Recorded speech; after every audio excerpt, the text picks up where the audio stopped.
Good morning, everyone from Calgary, Alberta. Thanks for joining us this morning for this excellent webinar with an excellent cast of participants on carbon capture and carbon tech, turning the CO2 threat into an opportunity.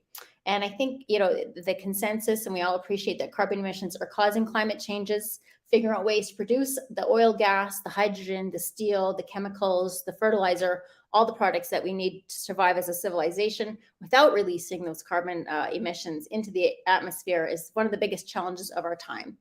And as Secretary General of the International Energy Agency, Fatih Birol has identified, without CCUS, our energy and climate goals will become virtually impossible to reach. I've been hearing a lot about some of the fantastic work being done on the tech side, on the industry side in carbon capture and utilization, and I wanted to share that with the MLI audience. And so for today, we have an excellent cast of panelists. I will introduce them. Kendall Dilling, who is the president of the Pathways Alliance. Kevin Crozert, who is the CEO of Avatar Innovations. Mark Summers, who is the Chief Innovation Officer at Emissions Reduction Alberta. And Chief Billy Moran, who is the Managing Director of Excelis Capital Advisory. And these guys have been working really on the ground, some of the biggest carbon capture and carbon tech projects in the world, and have a wealth of expertise to share with us on this topic. So to kick us off, I'm just going to ask each of our panelists to talk a little bit, maybe 3 to 5 minutes each, introducing themselves and also how they're involved in carbon tech and CCUS and what they think those opportunities and trends that we're seeing today. So Kevin, why don't I start with you? Perfect. Well, thanks, Heather, for having me. Kevin Crozert, CEO and co-founder of Avatar Innovations. We're a groundbreaking energy transition corporate venture studio that unlocks energy transition technologies for commercialization, scale, and investment. There's sort of 3 legs to that stool. The first leg is an ideation and entrepreneurship program where hundreds of leaders from inside oil and gas, working at the big 4, Suncor, Cenovus, Enbridge, and TCE, as well as 45 others, come together and ideate and generate technology concepts and ideas. The best ones of those end up in a studio, and through our partnerships with the University of Calgary and SAIT, we'll go and prototype them and sort of try and bring them to market. And then the best ones of those, we have a venture capital fund where we place early stage investments behind. But because they were sort of built inside the industry by the smart people in the room, their path to commercialization has been faster than anything I've seen before. We went from last year a concept to commercial pilot with TC Energy on a methane emissions reduction technology in less than 12 months. Not only is that breakneck speed from a tech dev perspective, it's also breakneck speed from an industry perspective. So specifically around the work that I do in the sort of carbon capture space is, obviously carbon capture is a huge area of interest. There's some really exciting projects on the books, but I think we need to know what we need to do to transform the cost curve of carbon capture to bring it in line. So we're working on sort of the pointy edge of the spear, second and third generation carbon capture catalysts that fundamentally change the energy intensity or the temperatures and pressures that are required to capture CO2, novel forms of sequestration. So you might not necessarily need a deep saline aquifer in 10 or 15 years to be able to store it, as well as breakthroughs in other decarbonization technologies. So I guess think of us as a startup accelerator built for and by large cap oil and gas. Amazing, and it's great to hear about this cooperation, amongst what would otherwise be competitors in the industry, which will maybe turn over to Kendall to talk about the Pathways Alliance and the work he's doing there. For sure. Thanks, Heather, and thanks very much for the invite, and thanks to all those who are tuning in today. Always happy to talk about all things carbon. It's, of course, very topical. And, I would even posit that it's a defining challenge of this generation in terms of how, as a world, we're going to shift the, from essentially a fossil fuel based energy system that's taken hundreds of years to develop. We need to transition that to a low carbon energy system that I would offer will probably still include hydrocarbons in the mix, but the unabated combustion of hydrocarbons has to be fixed as soon as possible. And I'm glad Kevin led, because that is largely going to be a technological journey to get there. And we don't have a lot of time, because we are facing a climate imperative, and there's a real urgency to this. But I also find that we're now shifting, thankfully, I think, from a conversation that's been highly maybe politicized and ideologically driven, to actually now just kind of the adults getting in the room and saying, okay, we're all committed to this. We have to do this. How do we do it? What's the technology we need? Where do we need to make these critical infrastructure investments?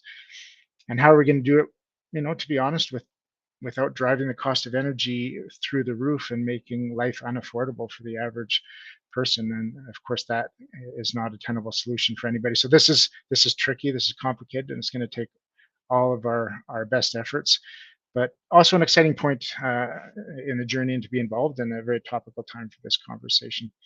The Pathways Alliance is basically oil sands, the Canadian oil sands piece of this puzzle.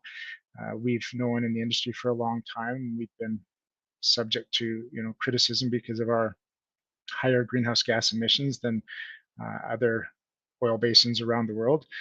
That being driven by the nature of the resource. This is a global scale reservoir and an absolute treasure for Alberta and Canada, but it does require energy inputs to produce it, to extract that heavy oil from the deposits. And so as a result, we've had higher energy inputs and higher greenhouse gas emissions per barrel than a lot of other sources of oil. And so, collectively as oil sands, the six largest companies accounting for about 95% of current production came together and said, okay, it's time to address this issue and show some real ambition and leadership. And so, for years, we actually worked kind of behind the scenes to develop a net zero plan and to understand the technology pathways and be comfortable that we could come out and say, yes, the Canadian oil sands can and will decarbonize.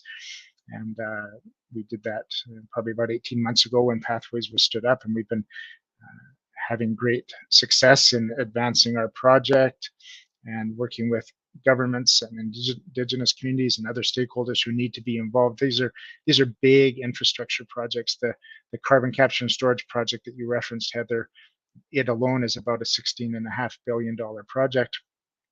That accounts for about half of our 2030 target, which is going to cost about $24 billion, and it'll be overall probably $75+ billion to decarbonize the oil sands. But thankfully, we actually can do it. Now, those are big numbers, and the costs are real, but we actually have the tools in the toolkit to do it. Of course, many heavy industries around the world, despite having the same ambition and the same intentions and willingness to deploy resources and capital, they just actually don't have the technology to get to net zero.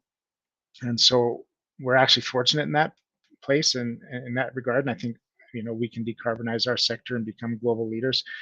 But the main tool that will, at least in the near to mid-term, help us get there is carbon capture and storage. And I think that's what we'll spend most of our time talking about today, Heather. And CCS is an amazing opportunity for Alberta, for the globe, frankly. The UN, as you indicated in your opening comments, has talked about the importance of CCS. CCS, in a way, buys time. Ultimately, we need to stop producing the CO2 in the first place. But as I said, in many cases, we need to buy time for those technology pathways Kevin was talking about to come to full commercialization. And so, CCS buys you 50, 100 years of, instead of letting the CO2 go into the atmosphere, you capture it and you put it into the geosphere. And we have great technology. We've been doing this in lots of places around the world. There's all kinds of CCS projects springing up globally, recognizing that, again, for many heavy industry sectors, that's the only way in the near to mid-term to meaningfully reduce emissions and allow time for those other technologies to develop. And Pathways is very much going down the CCS path. We're developing this project that can ultimately store 30, 40, 50 million tons a year of GHG emissions. If we're successful in building it, will be 10 times bigger than anything that exists in the world today, and can really set Canada up as a global leader in CCS. This is a technology that will be desperately needed by other countries who also need to reduce their emissions, and Canada has been an early mover and leader in CCS, and as you implement that technology, it does two things. It future-proofs your current industries. So Canada, of course, Alberta rely heavily on natural resource and in many cases emission-intensive sectors. So you decarbonize those, you future-proof them so they can continue to develop that, make those economic contributions to the country. And you then set yourself up to take part of what's estimated to be $150 trillion global energy transition market, and sell those wares and technologies and the expertise we'll develop to other nations who will be in desperate need of it. So yeah, in probably slightly longer than 5 minutes, my apologies, nutshell. This is a huge opportunity for Canada, but our track record over the last decade is abysmal. We have not been doing well coming together to build large infrastructure, and we face that. We're at that crossroads as a nation as to whether we're going to come together and move some of these things forward, or we're going to sit on the sidelines and watch as the Americans and others take that opportunity. Well, thanks, Kendall. We'll definitely get into that question. We covered some of the tech and the oil sands. So why don't I move to Billy before I get to Mark with the kind of overarching view? Because Billy, in addition to being with Excellus Capital, was also the former vice chair of the Edmonton Region Hydrogen Hub and has been involved in some carbon poor storage. And you'll have to explain what that is, Billy, but I'll turn it over to you.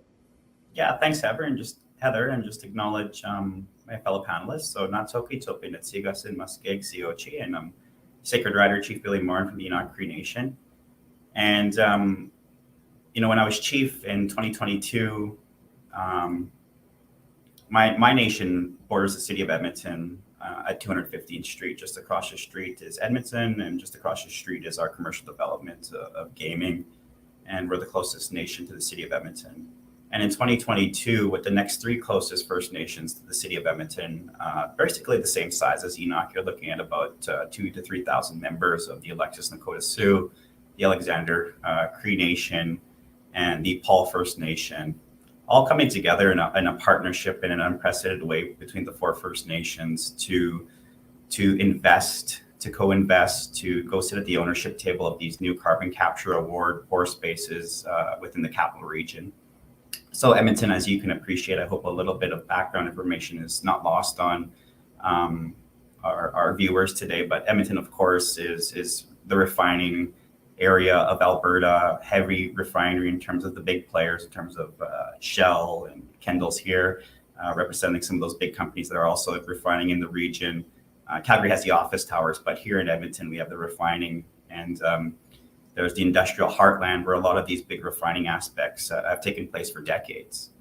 And as we move into carbon capture and sequestration, being a part of the big aspects of refining oil and gas and some of the other chemical refining aspects that are going out there, the Indigenous communities for decades felt like, that was the other side of town. We were never involved over there. Maybe we got some small cleaning contracts, but the relationship really wasn't there. And there's a rabbit hole of reasons why. But there was a really exciting opportunity, and it's come really fast and really quick in the capital region with the move to net zero by 2050 and decarbonization and the conversation that we're ultimately having today. And the First Nations, through various mechanisms, one shout out I'll give out is the provincial government. So when carbon capture pore space awards began getting serious just over a year ago, there was an aspect of awarding pore space that rewarded those who applied for the pore space across the province, that if they had Indigenous partnership, they would score better. And so thankfully, the four nations that I helped represent won two major first round carbon awards with partners, large, of course, being Enbridge, one of the big names, and the other one being Wolf Whitecap. And right now, those projects are moving forward. The Wolf Whitecap went a little bit faster because in order to store this carbon, we actually need people to give us the carbon to store.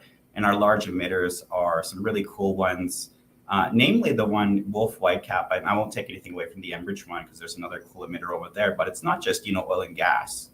The new big kind of showy player on the block here in the industrial heartland, of course, is hydrogen, and that's kind of a linkage to why carbon capture in the capital region is so good. Is the capital region in Edmonton is the foremost hydrogen hub development coming over the next 20, 30 years in Canada. And it's going to set the mark for what hydrogen looks like in the country and ultimately Canada internationally.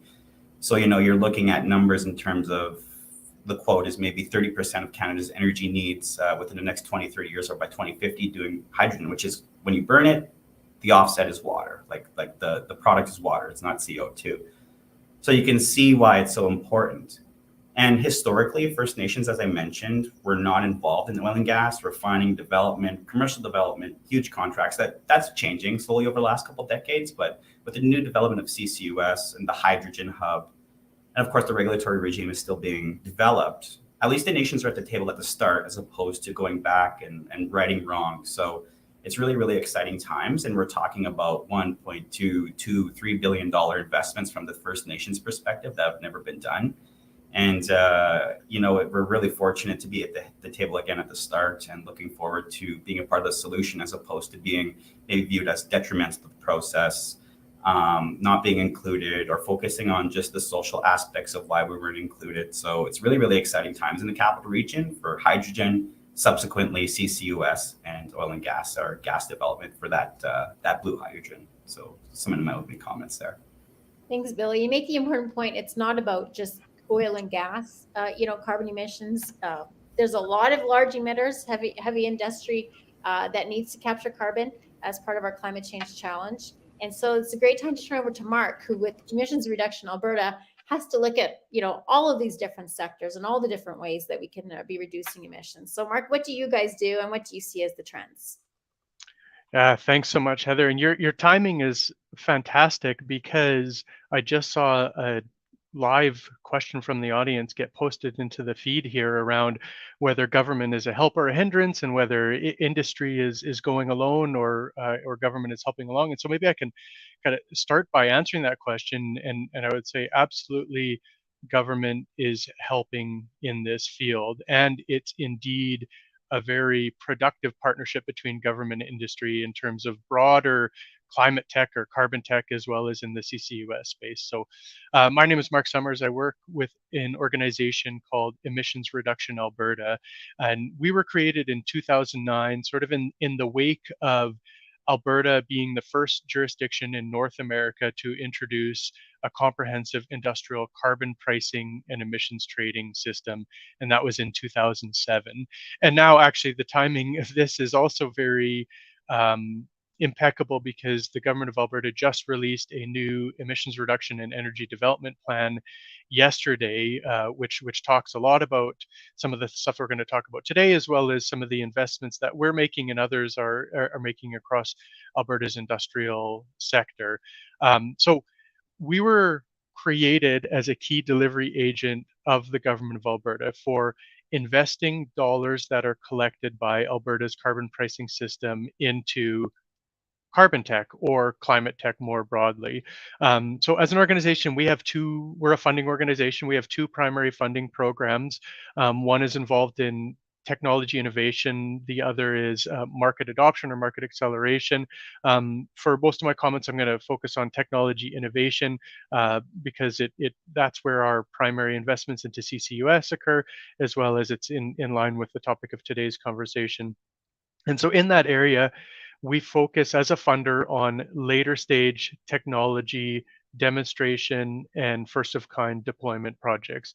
So our funding is used to accelerate technology toward commercialization and industry adoption. We serve as sort of a de-risking agent. We help share the risk of innovation with private investment dollars. And so the model that we have as an organization and that Alberta has created to invest these dollars is really powerful by having a price signal on carbon emissions and then investing the dollars that are collected into technology that can help to meet long-term climate goals. The funding that we provide is non-dilutive, which means that the companies that we fund don't have to give up ownership, don't have to give up intellectual property or equity in the company or anything like that.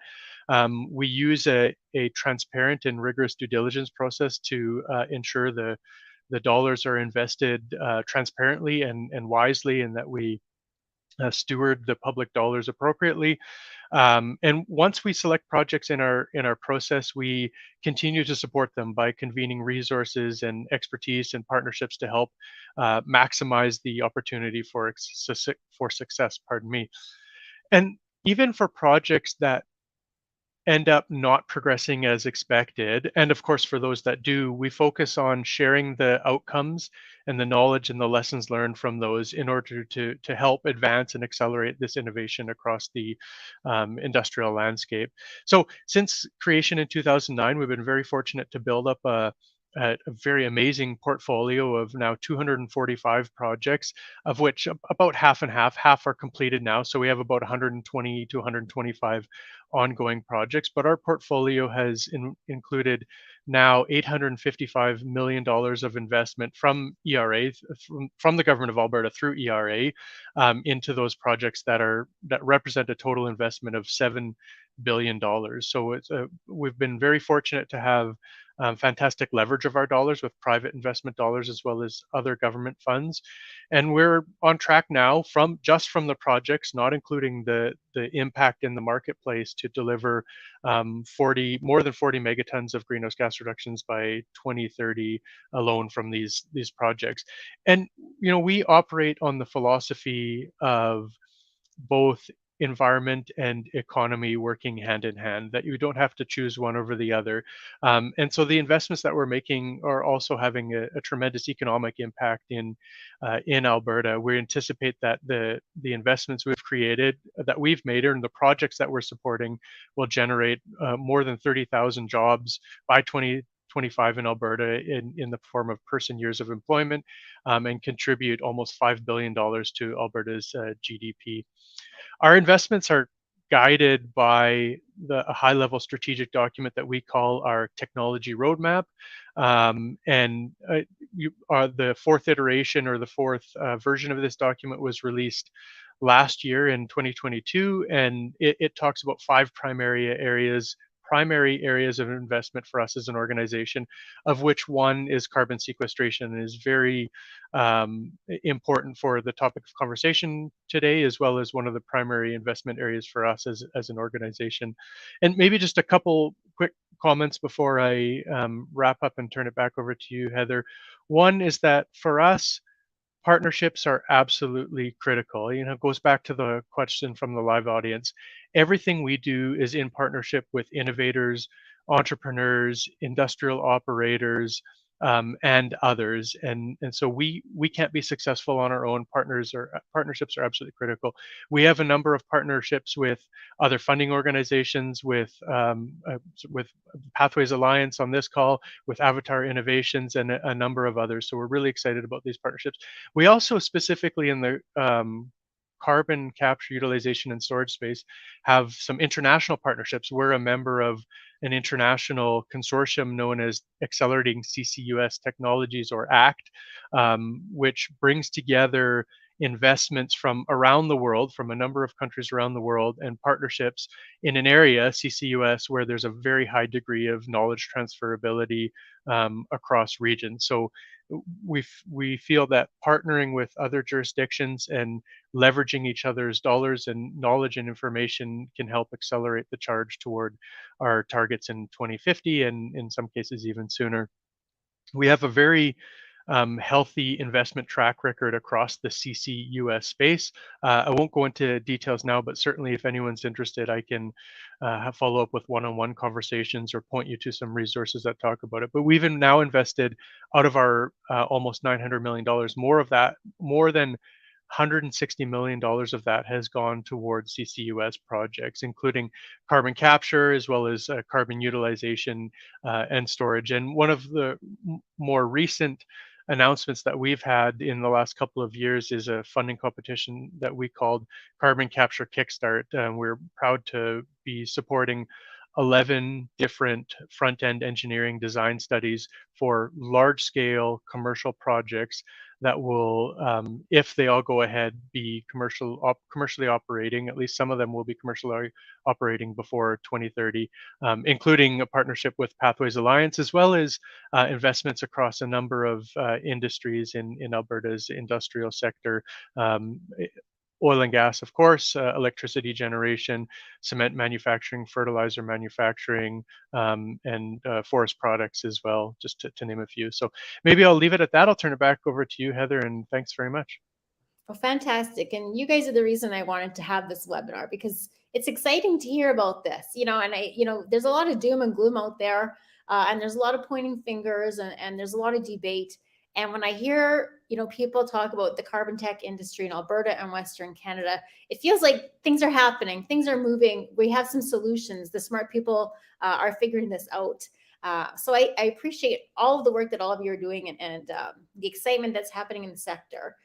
So to get to start with our questions, and for the audience, if you're in there, as you saw, we are getting your questions, so you can put them in whatever comments section of however you're watching this, and they'll be passed on to us. But I'm talking, oh, carbon capture is so exciting, and someone said, well, how do you do it? And I had no answer. I was like, well, there's some carbon trunk line, and there's core space, and so how, in layman's terms, how can you help me? How can you help our audience explain, how do you capture carbon? And I don't know if Kevin or Kendall wants to go first on this one. I can jump. There's, I guess, three sort of broad ways to do it. Pre-combustion, meaning you take the CO2 out of the molecule before the combustion process. There's oxy-fuel combustion techniques. So instead of burning the hydrocarbon in air, you would burn it in a pure oxygen environment, getting a much richer CO2 captures. And then there's post-combustion techniques, which is the bulk of what has commercially been done out there. So the primary way right now is through amine towers. So after you combust CO2, or after you combust a hydrocarbon, you'll get a mixture of about 10 to 20% CO2 and nitrogen. You can take that exhaust gas and put it through an amine solvent tower, where the CO2 will preferentially bind with the amines. The rest of the nitrogen flows out, and then you get and then you can heat and cool or pressurize those amines and get a pretty high concentration stream of pure CO2. And then you can, either do what you want with it. There's some utilization techniques that you can turn it into soap, turn it into vodka, or you can put it on a pipeline like the Alberta Carbon Trunk Line, or the awesome one Kendall's going to build us, and put it into a saline aquifer. And then you pump it far enough downhole that has virtually no risk of leakage, and it will turn into a solid, and it's sequestered away for tens of thousands of years. That's sort of the current state. Amines are really where the focus of technologies that we have right now. We've been operating them for at least 30 years. They're proven, they're safe. The CO2 is stored sequentially, through the Alberta Carbon Trunk Line. In Alberta, we've already stored 4 million tons of CO2. So it's a proven safe technology with a lot of opportunity, and that's in the United States with the IRA, where they've just sort of supercharged all these carbon capture investments. Most of them are post-combustion amine technologies. And I'd be really happy to talk about some of the other stuff we're working on, but that's, in simple terms, take the CO2 out of the flue gas that comes out from combustion, bind it with something, store it, or use it in a permanent form so it doesn't go back into the atmosphere. Perfect. And then I'll turn over to you, Kendall, because this is some things that I hear is that not only is Alberta blessed, as you said, with the world's third largest reserves of oil, but we also have excellent geological capacity to store carbon that not everywhere can store carbon. The other thing I hear is that although the oil sands are higher emitting, they have the advantage that they're fairly concentrated. And so because they're close together, because there are relatively few, plants or mines, that it is more economic, where it's easier. I'm sure it's not easy, but easier to capture it all together. So what does that look like in the oil sands to capture carbon? Yeah, you hit it on the head. There's a couple of factors that have come together very nicely for the oil sands. If anyone listening is a Malcolm Gladwell fan, I like to think of his David and Goliath book, right, where you talk about, something that has become a competitive disadvantage. You can actually get creative and turn it on its head and make it a competitive advantage going forward. And as I said, oil sands have been, criticized for having higher GHG intensity than other oil basins. But to your point, Heather, they're also unique in that because of that exact same nature of the resource, it has also led to it being developed by effectively a handful of mega facilities. We're, I don't know, somewhere north of 3.5 million barrels a day of production in the oil sands right now, basically out of 12 plants, if you will. And so when you have that concentration of point sources like that, from an engineering and technical perspective, you can wrap your arms around applying the technologies that Kevin talked about. Post-combustion capture, you capture the CO2, put it in a pipeline, and we'll ship it down to south of the Cold Lake area, where, to your second point, we sit in Alberta on this massive world-class CO2 storage reservoir. It's a basal-Cambrian sandstone. Think of it almost as a big underground ocean in a sandstone matrix, and it's ideally suited to store CO2, as Kevin described, for safely and permanently. And so you're right, that's a godsend for Alberta. That's our ace up our sleeve, in a sense. If we didn't sit on that geology, we would be really sitting here scratching our heads saying, how do we mitigate emissions from some of these heavy industries? It also then, and this will tie into Billy maybe on the hydrogen opportunity. See, the really exciting thing is once you get a CCS infrastructure built, a whole bunch of other good things come as a result of that. So I agree with Billy 100%. Alberta can and should be a significant player in this emerging global hydrogen market. But at least, with current technologies at scale, the most economic way to produce hydrogen is by splitting methane and there's various processes that Kevin could provide more detail on, but you take a methane molecule, you split it into hydrogen and CO2. And we do that all the time in the oil business. And we use hydrogen in refining and upgrading processes. So we're kind of experts in that. But up till now, that CO2 just goes into the atmosphere, and then you use your hydrogen for whatever end use.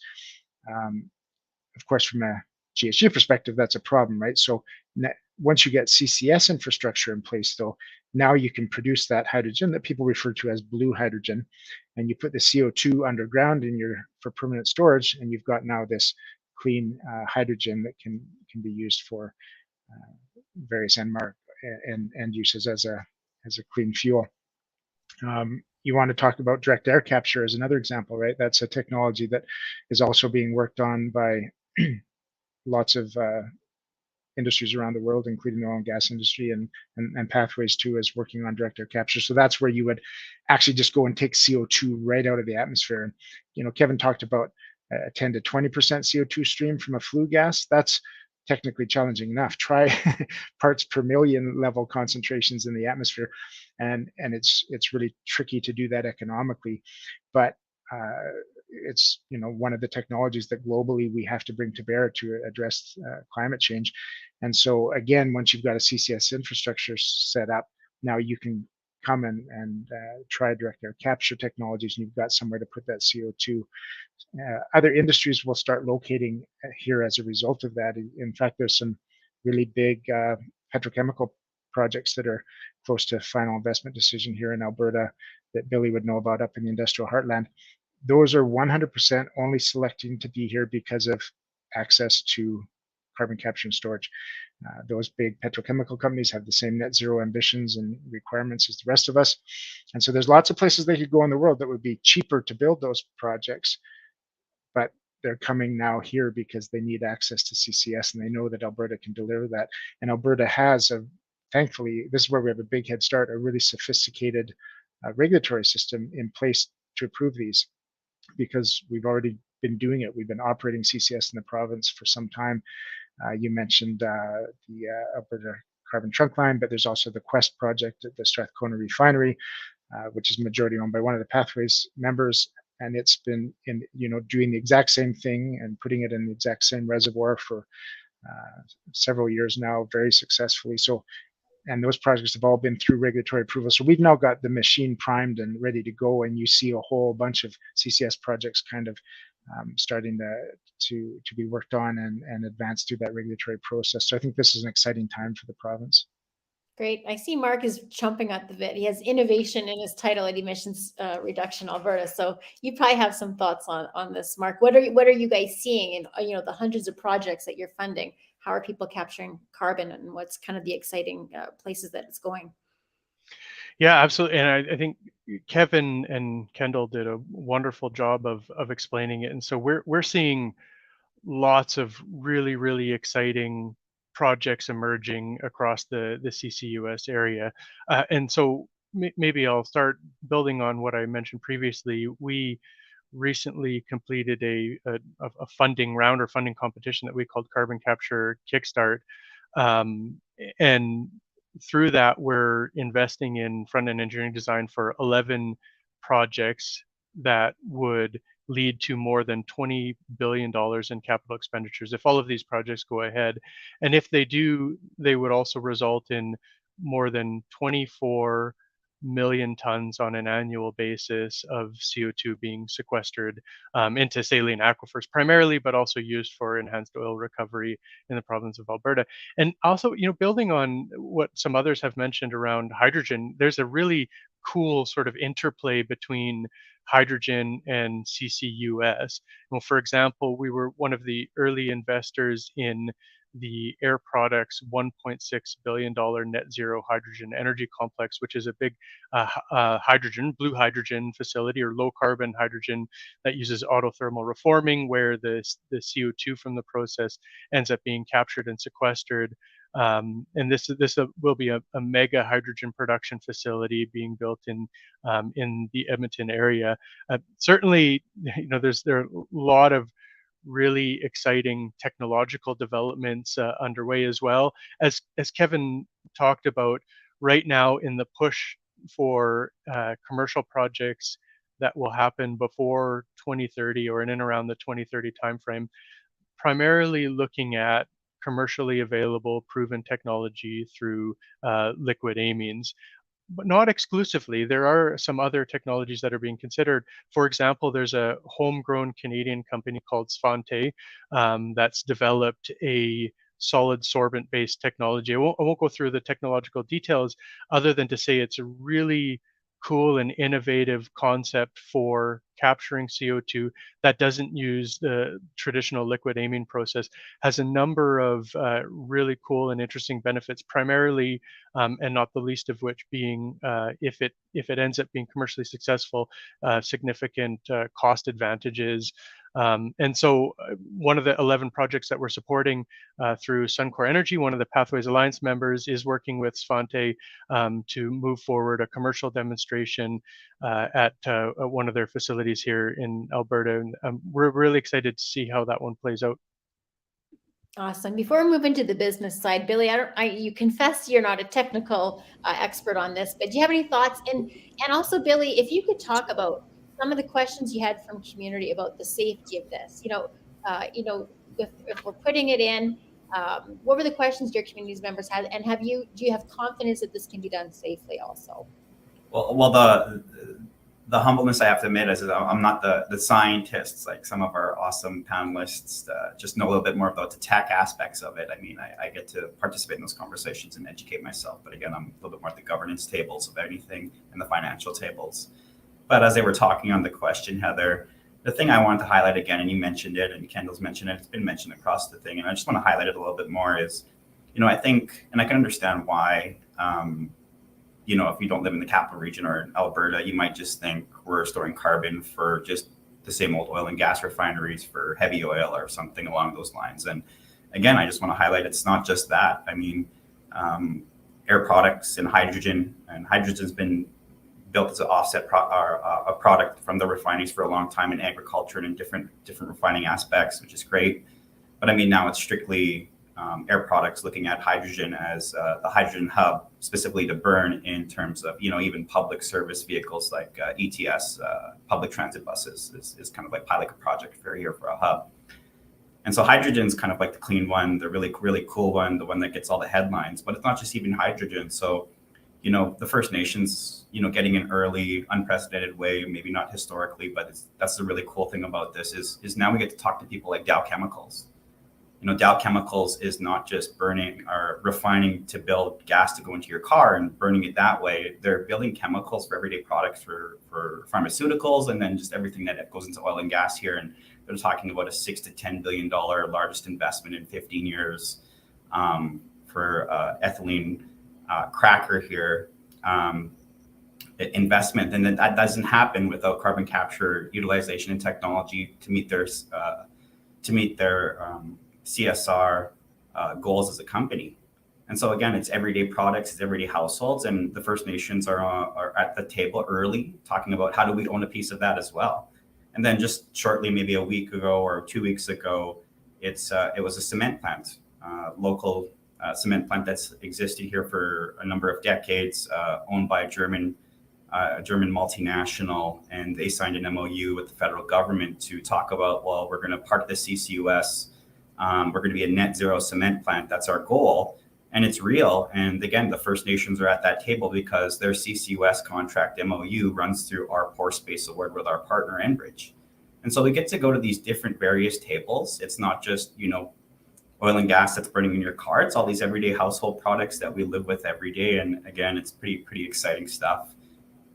Just flipping that a little bit from the Indigenous perspective, I won't spend, a whole bunch of time because I know we're running out of it. But, mainly what I hear from our community is again, as could be expected, when I go into a community and I talk about carbon capture, my community or the 3 other ones that I help represent, is it going to leak?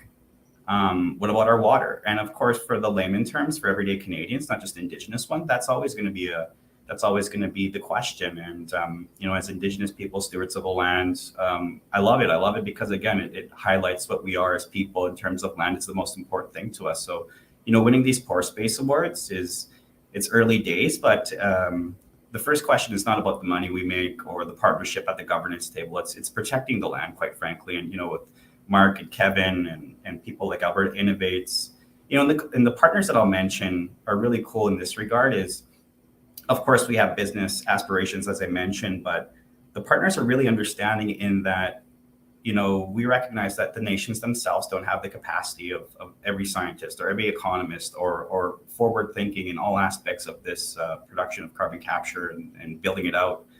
And so, the deals that we strike is with these partners, it's really, really good in that they're recognizing that we need independent advice. So even in some of the LOIs that we signed, the MOUs, they're paying for our independent advice to make our members feel really, really safe with developing this technology, developing the pore spaces. Because, if I go show a chief about the checkerboard of pore space awards in Alberta, it's huge. And one of them in particular is just noteworthy to me. It's the nation box, the land area of the nation, surrounded by this mega pore space award. And like, if you show that to an elder in a community, they're like, what are you building and putting under the ground around our community? And you just whited out or blacked out our box. Like, what's going into the ground?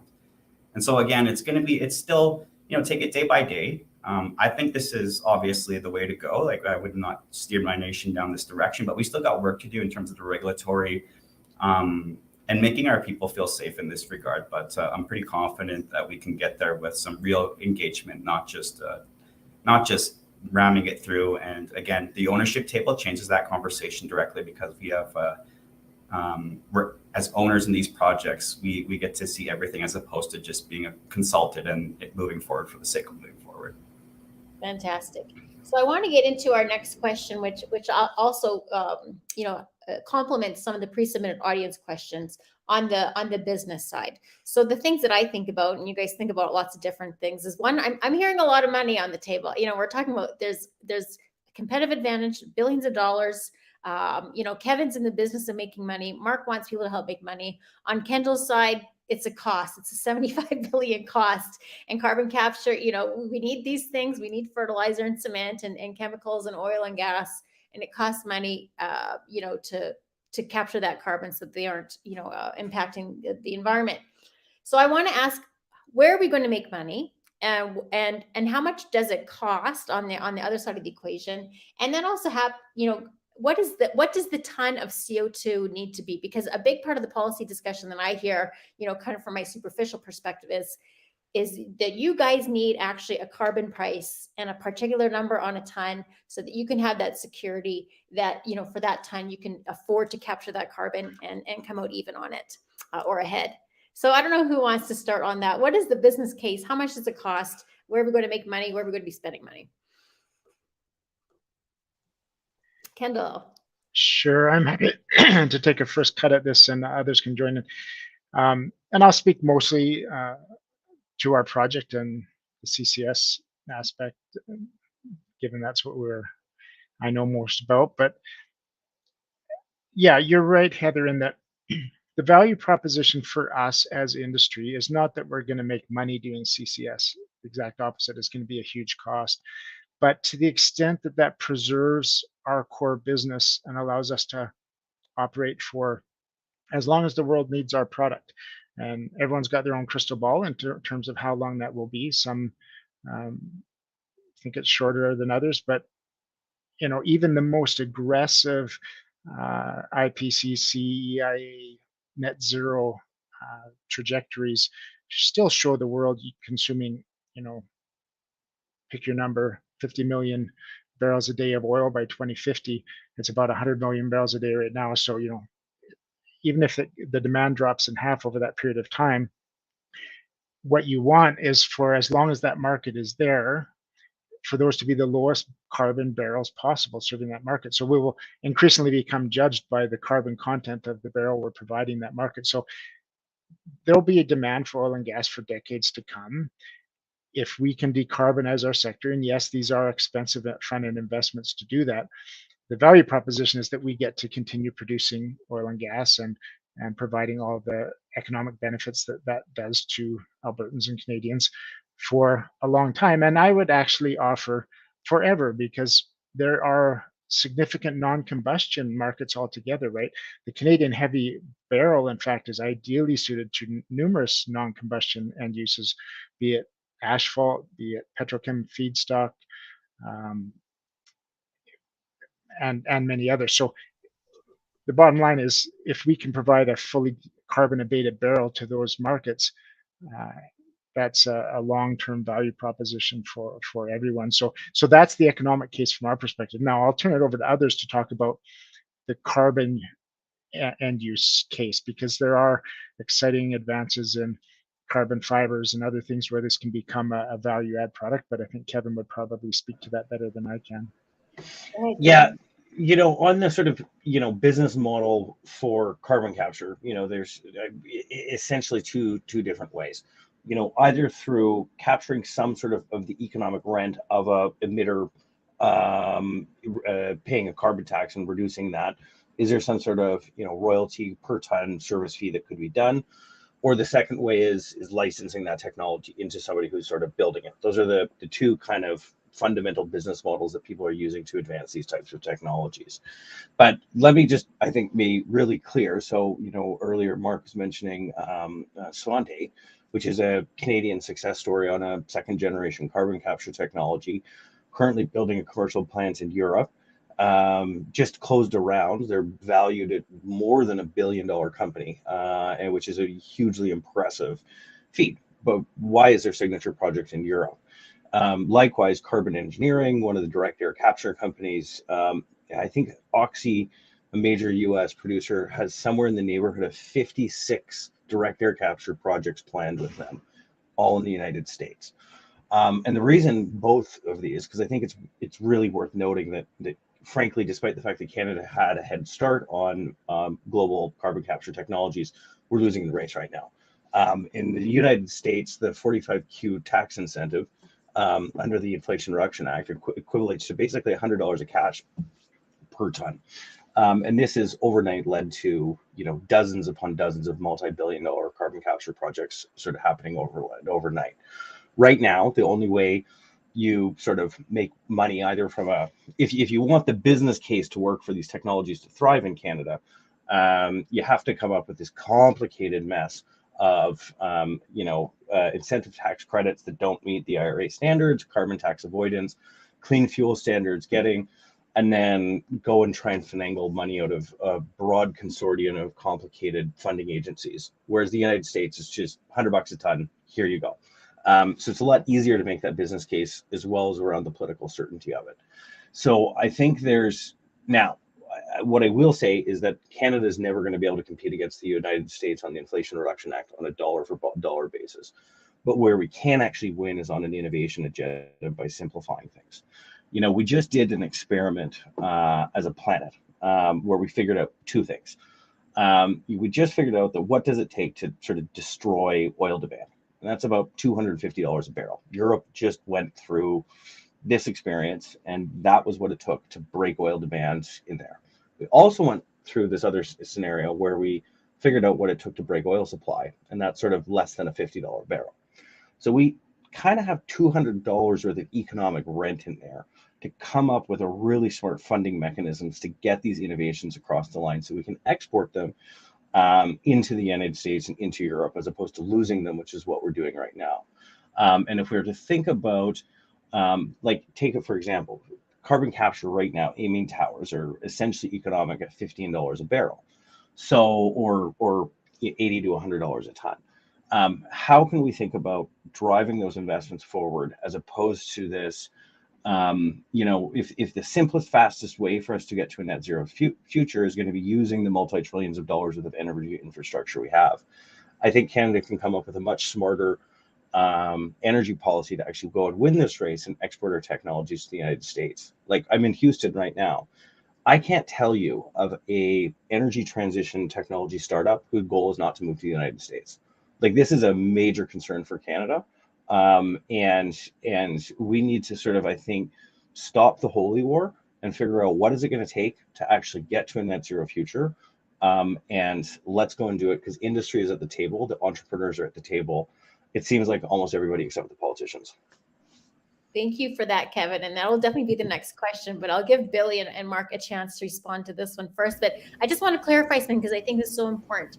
Are you saying that for $15 a barrel, we can capture the carbon off a barrel of oil? Is that? Yeah, on the economics, or $80 to $100 a ton, depending upon your calculation. So, and I think people need to reflect on this, that the cheapest energy may be oil with a $15 carbon capture sticker on it. Per barrel. Yeah. Okay, Billy, I see you got your mute off. Well, from the Indigenous perspective, again, we're involved in all aspects. I mean, we're called First Nations because truly we run like a nation where we have to be involved in regulatory, we have to be involved in the environment, number one. We have to, and of course, we're involved with the business aspects. And, as I was on another panel with Heather this week, when we're on the business table, we're not in the business to be a charity. We're not in the business to lose money. We're not in the business just to be there. I mean, we have to be thinking win-win at these tables. And again, it's kind of still a new, obviously emerging sector. I mean, Quest has existed for quite a while, but it's really an off-take product. It's not cash in terms of we're producing something and there's cash right in and it comes right out like a gas station or any of those types of things. It's really, we're dependent on the emitters. And so, for our first projects, they're the pore space. They're the pore space where it gets injected to.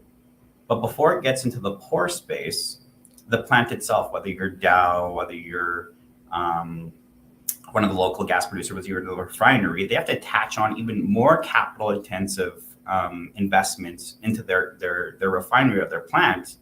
So our pore space award, I'll give you a couple numbers, maybe 300 million, 500 million. And again, those test wells are getting done right now, actually. But the technology, as Kevin and Mark, who can speak way better to me on this, those are $1 billion, $2 billion plus is one we're discussing right now. And so it's actually way more capital intensive, and we're dependent on those investments to give us the pore space return on investment that we're making with our partner. And so we're really dependent at the end of the value chain. And from the Indigenous perspective, as I mentioned, we're not in the business of losing money. So we got to protect our investment even going up these various chains. And so really, what's really, really cool is, again, like we get to talk to Dow about not just taking their carbon, but can we now talk about investment into the plant and production of your products? Can we talk about the actual energization of going away from coal? And again, we have the same concerns that people do, and we watch the politics, which is, of course, this is all depending on the carbon regime pricing, the tax credit regime that's being designed right now. And of course, it's okay, and we're never satisfied, but at least it's moving in the right direction. I'll say that. And again, what if there's a political change and there's no more tax credit, or that gets turned over into its head? So it creates uncertainty in going down this road. And one of our partners was really great in terms of, at the bigger picture, 80,000 foot level, compared to coal here in Alberta.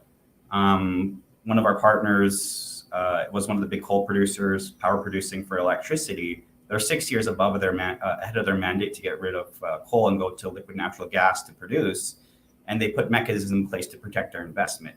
Now, again, we have to do that on the carbon capture investment side to make sure that if there's any political changes in the regulatory regime or the tax credit regime, that these are guaranteed investments over decades to come. Because if they're not, then we're not exactly going to be making money at this. As Kendall knows, it's not a big, huge making money business, but we need to protect our investments.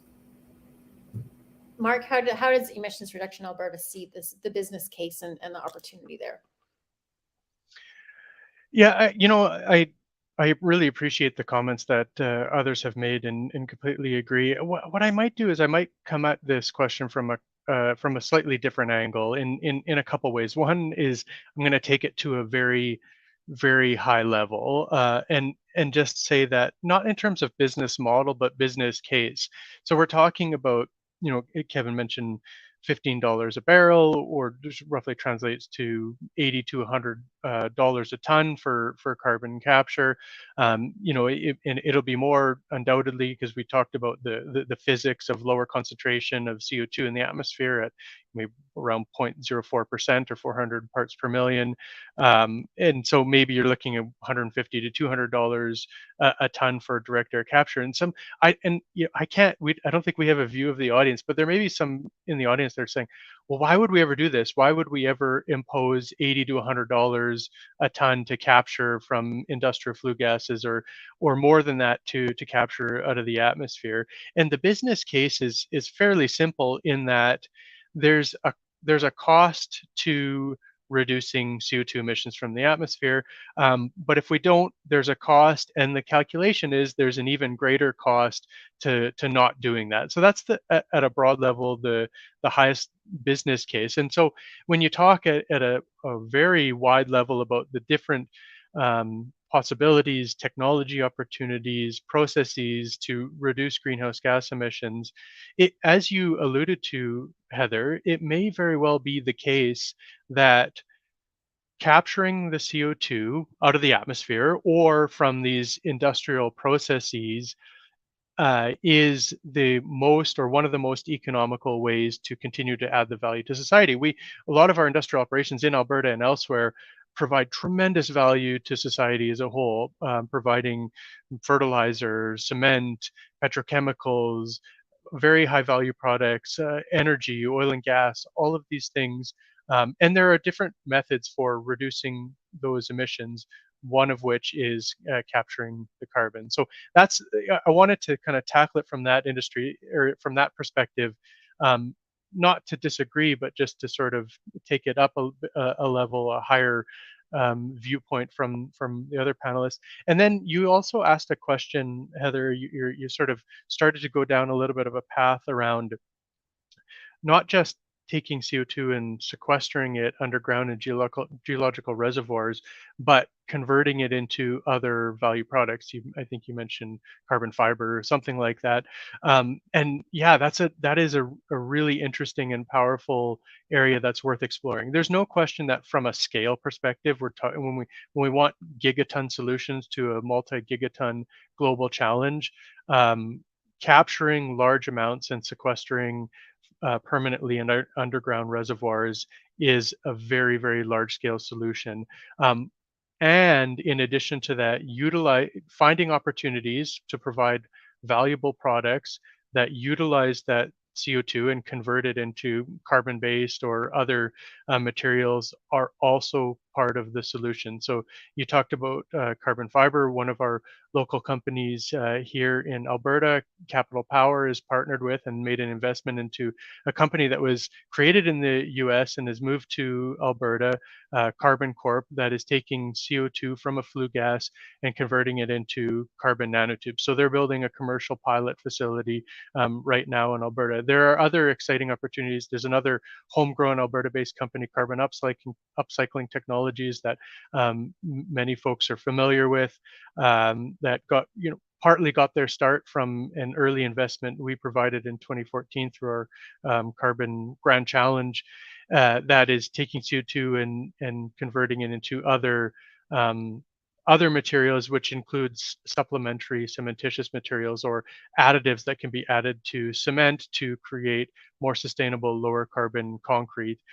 So there's a lot of really cool opportunities in carbon utilization as well that can complement and supplement efforts in carbon capture and permanent storage. So maybe, and I think those all have different business cases depending on the industry.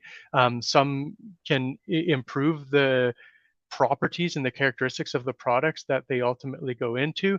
Others are largely driven by the need for carbon pricing or the need for reducing greenhouse gas emissions, but it varies from case to case. And there's some really, really fascinating opportunities coming through the pipeline right now. For literally through the pipeline. Thanks for that, Mark. And I'm glad you mentioned all those great things, because that's what I had in mind. You know, when I put in the title, we're turning the CO2 threat into an opportunity. And I know for a lot of people, just framing it in that language is triggering, to think about, you know, climate change and CO2 as an opportunity instead of just as existential threat. But that's the kind of thing I had in mind. And carbon fiber is exciting to me as, you know, as a layman. And I think that's a story we can be sharing and telling. The MLI is a policy think tank. And so for the last question, before we kind of close up here, I wanted to get into the nuts and bolts of the policy.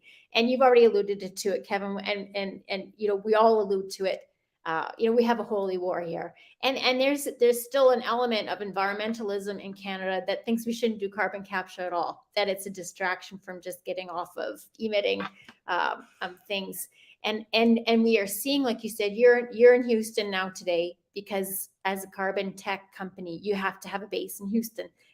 That's where the money is coming. That's where they're getting $100 a ton. What do we need to do in Canada? Did budget 2023 address some of this? Part of it. How much can Alberta do on its own? How much does the federal government need to do? You know, if you're prime minister for the day, what would you be proposing to you know, make Canada so competitive and a leader in this field? I guess that one's directed at me. What I will say, and I think it's probably kind of worth noting as we think about Canada's energy transition policy landscape in the lens of a post-Inflation Reduction Act world. You know, the challenge I think we have is, I think too many policymakers can only hold in their head one energy transition we've gone through as a planet, and that was whales. We used to, you know, hunt whales, burn and boil their blubber, and create a very, you know, smokeless and odorless whale oil that was used as a lighting fuel. We hunted with the whales to extinction at the same time as we found kerosene. And then all of a sudden, kerosene sort of displaced it, in the sense it was a lower cost and higher utility product. That's the only example I can think of. You know, for example, today, for example, we displaced oil displaced coal as the dominant fuel source of the planet in the 1960s, but we used 3 times as much coal as we did today. Same with biomass. We've never used as a planet more biomass than we use today. Same with oil, same with gas, same with hydro, same with solar, same with wind, same with nuclear. Every single other one, other than whales, has actually been an addition. And so I think that we're looking at it through a pretty simplistic lens if we think that in somehow 30 years we're going to undo a millennia of energy consumption as a planet. And by focusing on emissions reduction as a net zero emissions reduction, as opposed to choosing which energy source is going to be, you know, most beneficial, is shooting ourselves in the foot. The focus has to be on emissions, not on energy source. If you even take that whale example, the only way we're going to actually get to a net zero is by coming up with a lower cost, higher utility product. And by baking in a carbon cost, then you can start actually driving these types of changes. And I think about it sometimes through, you know, if you think about the energy trilemma, that any energy source has got a security component, an affordability component, and a sustainability component. And there's no way of really getting that 3-sided triangle down to zero, but you're always, you know, making it a different shape of a triangle with whatever energy source you choose. Now think of that as a pyramid, where in the middle of that pyramid, you've got innovation. And it's the only thing that makes that surface area of that triangle kind of get smarter. So the long and the short of it is, we can't match the Americans on the Inflation Reduction Act from a dollar for dollar basis, but we can beat them on an innovation and export all this technology that we have down there. And so I think if Canada can kind of move past this outdated, antiquated view that somehow energy transition is going to look like the extinction of the whales at the beginning of the 19th or 20th century, or if this is actually going to look like a global collaborative challenge to get emissions down to net zero, then you start realizing the oil and gas industry is in a pretty powerful position to drive a lot of this change. And that would be my advice to policymakers of both sides of the aisle is how do we look at this as an economic opportunity where we win on innovation? Fantastic. And, that's why you're on this panel. I've heard you speak before. You're like a mad genius on the tech side, but you can somehow communicate that to a layman audience. And I think I'm smarter from listening to you. Kendall, what you think about this? I mean, this is your job, is to think about this question. Yeah, and I wish I could articulate it as well as Kevin. Listen, and Kevin made this point earlier, the policy environment in Canada is complex. And yeah, if you ask industry, could we sign up for an IRA-like regulatory environment where it's all carrots, no sticks, here's your incentive, go, really low degree of uncertainty, and industry would rally and do amazing things. That's not the case in Canada, and we can still do our own made in Canada thing that can work. But all roads lead to Rome in a sense that this is going to be very expensive. And everybody's a great environmentalist when they think it's somebody else's responsibility to pay for it, or somebody else's who has to change their lifestyle. But there's no getting away from that in what we're talking about here. The world is going through this major transition. Canada is a resource heavy economy, and we're going to have to invest to decarbonize these industries. And we have to think of it as an investment, because right now, a lot of the thinking is, who pays, and it's a zero-sum game. But the Americans have clearly figured it out with the IRA, right? And then, we all like to look down our nose at the Americans and call them climate laggards for the last couple of decades, as they seemed slower to respond to the international challenge. But, in typical American fashion, they quietly were working their plan. And now that they've pivoted and said, this is actually an opportunity, and put that American machine to work, they will move fast. And the reality is they will probably leave the rest of the world in their dust. But Canada has to fight for a couple of crumbs off that table. At least we have some bona fide cards to play, for sure in CCS, for sure in hydrogen, for sure in critical and rare earth minerals, for sure in small modular nuclear. Like, Canada has some real core competencies. We've actually done great stuff with alternatives and renewables as well. And we have a huge hydro capacity. Our Canada has a lot of the pieces to be competitive, and we just have to collectively do that value calculation and say, we're going to co-invest. And because, just call it a spade, industry can't do this alone, at least on the pace that this needs to happen. If you left this to market forces, industry would decarbonize, but we're not going to get as far as we need to get by 2030 and probably even 2050 without government co-investment. And so we need to think about it in terms of, we're going to co-invest some tens of billions to unlock trillions in GDP in the future, as we future-proof our industries, as we become leaders in these new technologies. I'm probably out of time, but I'll just say that I feel like we're at a real crossroads, and Canada's track record again is abysmal for the last decade. We've not been able to come together to develop big infrastructure. We've had lots of big failures, and we can't afford to fail here again. This is, I'll point to LNG as another harbinger, right? Like, Canada should and could have been a global leader in LNG, and we couldn't stop the infighting, basically, and we sat on the sidelines, and at best we're catching the very tail end of what could have been a massive opportunity for Canada economically, and to reduce global emissions by producing LNG to displace coal. We're now yet again at that crossroads, and we have to all work together. And Billy articulated some things so well. I think it's a massive opportunity with Indigenous communities. And environment is a core value to those communities. And decarbonization, this massive wave of investment that could come, I believe could and should be the instrument of economic reconciliation, one that we've not seen in generations. And if we can come together and actually get some of this infrastructure in place and set ourselves up as global leaders, there's a great opportunity here. So we just can't think of this as a cost. It is expensive, but it's really about an investment in a whole new low carbon future for the country. Thanks so much for that. Now, I'm going to go to Mark first so that I can end off on Billy because we're running out of time here. But Mark, I think people are interested in the dynamic between the federal government and the Alberta government of whose role, who's doing what. What do you see and how can that be improved? Yeah, for sure. Thanks very much, Heather. I can certainly touch on that. I think part of the good news here is that both the federal government and the provincial government are very interested in carbon tech, broadly speaking, and addressing climate challenges and moving forward toward long-term solutions.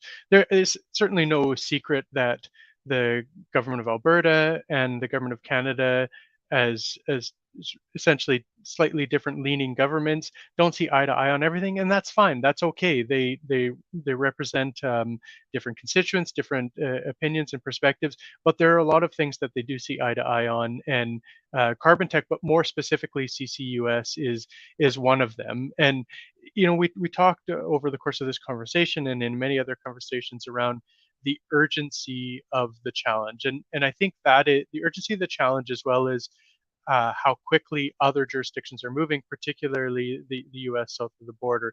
And so I think that's probably one of the biggest challenges here, is not only do we need to sort of find that overlap in the Venn diagram of provincial priorities and federal priorities and ways of moving forward that are cooperative and successful, but we need to do that fairly quickly, as Kendall talked about, so that we don't get left behind in terms of some of the massive opportunity here. But I'd say equal parts daunted by the challenge of what was described as the defining global challenge of our generation in terms of climate change, as well as the optimism, as well as optimistic around the technology innovation opportunities that we're seeing. And I would say by a trend, I'd say more recently, around collaboration, not just between the provincial government and federal government, but between governments and industries and supporting players in the system, like Kevin's group at Avatar Innovations, like Emissions Reduction Alberta, like our close partners at Alberta Innovates, like Indigenous communities and many others. So we're seeing, I hate to use the word unprecedented, but we're seeing levels of collaboration and cooperation between several groups that just has not been the case over the last decade and a half, and other periods in recent history. Fantastic. Billy, we are just about out of time, so I'm going to leave the last word here to you. Well, I help represent 4 communities in the capital region, as mentioned, and there's 45 roughly in Alberta, just First Nations. That doesn't even include Métis communities, which is more. So I represent 4 in the capital region. I think Kendall's around 20, maybe going a little bit northeast of the capital region in the oil sands area and Cold Lake area. And I think a part of the question was, if you were prime minister for a day, what would you do? So if I was prime minister, I'd give like Kendall his $10 billion in SIF funding tomorrow, and Billy and the 4 First Nations $3 billion in SIF funding tomorrow. And, I'd put my money where my mouth is in action if I really, really, really want this, which I know, as prime minister, we do. Joking aside, being cheeky aside, like I said, and Mark mentioned this, we all want the same thing, and sometimes you get lost in political noise of governments not getting along, or Indigenous communities not getting along with industry, or vice versa. But Mark also said, there's a level of unprecedented. It's not too short or to take anything away, Mark, because I completely agree with you. Is the catalyst is right now unprecedented partnership in these areas across even just competition, like even from the Indigenous perspective. As much as I partner with the 4 First Nations, we're still technically competition in terms of business. And so, can we be together? We've come to realize more than just being the individual nations ourselves in that regard, and we can collectively even address the environmental aspects as a unit, as opposed to individual aspects. So across all sectors, we're just stronger together. That's a given. The way I'll end it is, I had the opportunity to go to Ottawa last week, and we got to meet G7 allies before the G7 conference. And one, I was really, really happy to walk into countries like Japan, Poland, Germany, United States Ambassador Cohen, a few more, France. And the first thing they said is like, you don't have to convince us that Indigenous communities need to be a part of economic reconciliation in Canada. Like we know that. We know that already. And that was really refreshing. Actually, we didn't have to do any convincing in that regard. And they said, yes, we're on board. If Canada supplied more LNG, we totally buy it. I think it's just good overall for the global market, actually, and defense of allies of Canada. Quite frankly, it's good for all of us. And then they always hit it on hydrogen. And again, like tomorrow, if you can build hydrogen tomorrow, we're buying it. Can you tell us more about the technology and how you're doing it there in Canada? Because again, that's what we want. I mean, we're countries too, and we have our own internal politics, but we recognize that, Edmonton, Alberta, Canada is doing some really, really cool things in hydrogen. But you guys just seem like you can't build things. You can't get along across provincial borders. You can't get things to market. And we're just not going to wait around for you guys. And so, again, I looked at it from the Indigenous perspective, and I said, I think even non-Indigenous Canadian perspective is we all want great things for our country. It's been mentioned by Mark, Kevin, and Kendall. Let's get up in our own way. And we all want the same aspirations of balancing economy and environment. And slowly it's moving there. But again, in a good way, I mean this in a good way, not a cynical way. It's a small snowball, but we can really ramp it up in terms of making that big snowball and just getting out of our way in terms of the regulatory regime. First Nations are there at the table to be partners as opposed to some of the rhetoric that we're not. So I'm pretty excited, but I'm also cautiously optimistic that, again, we're not going to get in our own way as Canadians, but Indigenous peoples are going to be there regardless. Fantastic. I want to thank all of you for great information, sharing the good story of creating solutions to some of our problems and not just, harping on kind of the divisions. So thank you for being here, and thank you for the work that you do. Thanks to our audience for listening, and everyone have a great afternoon.